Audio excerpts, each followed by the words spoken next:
Okay, so how do we help students become optimists, to develop optimistic beliefs? If we see young children, young babies, they're inherently optimistic, and that they'll have a go at anything. They'll try things. They don't give up. They'll keep going. They don't try and walk. They don't stand and then fall the first time and say, "Oh, I'm no good at that. I'm going to give up." They just struggle and keep going. I remember my own children when my son was about 4 or 5. He could ride a horse. He could fly a jet. He could fly a spacecraft. He could swim. He just couldn't do it yet. But he had absolutely no doubt in his mind that he could do all of those things. Somehow, about the age of 6, we develop an explanation for success and failure. It's called our explanatory style. And it's really about the self-talk, the things that we say to ourselves about what the causes are of success and failure, and that's really what optimism is about. So you can get 2 children who both get exactly the same question wrong, in language or in maths. And one explains it in a pessimistic way to themselves. They say to themselves, "I got that wrong because I'm stupid, because I'm no good." Whereas the other child says, "I got that wrong because I didn't listen when the teacher was talking."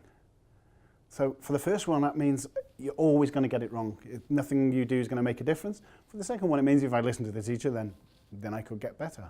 Or they say to themselves, "I don't quite understand this yet, I'm struggling." And so what we know from psychology is it's never really the event, it's never the thing, it's how we choose to interpret it. And what we know is you can teach people to develop more optimistic thinking. And so that's what we should be looking at doing in the classroom. How do we do it? So we have simple things that some child may say, they'll sit in the classroom and say, "I can't do this."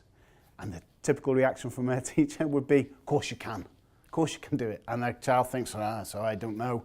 I don't really know what I'm thinking then." Or they say, which is even worse, "Of course you can. It's easy."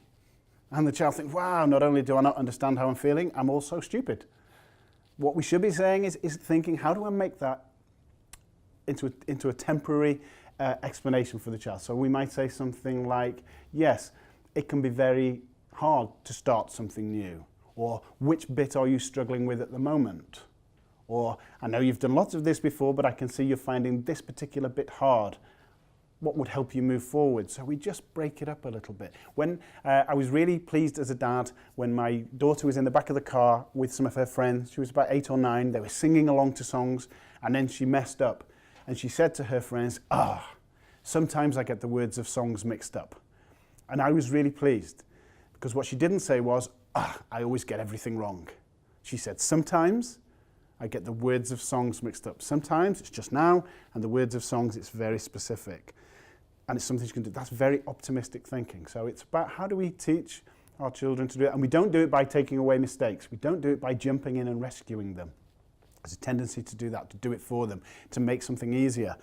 It's really important that children have a challenge, but then they have the thought process, the self-talk to overcome that. So it was just teaching them that you can choose to think about things in a different way. That's about optimism. That's about thinking about our language, catching it when kids say things to themselves when we hear them doing that, and creating a climate where mistakes aren't just something that's accepted, but are really valued as part of learning. What can we learn from that mistake? And to acknowledge for children that things are supposed to be hard. Learning's supposed to be frustrating. Everything is supposed to be hard before it gets easy.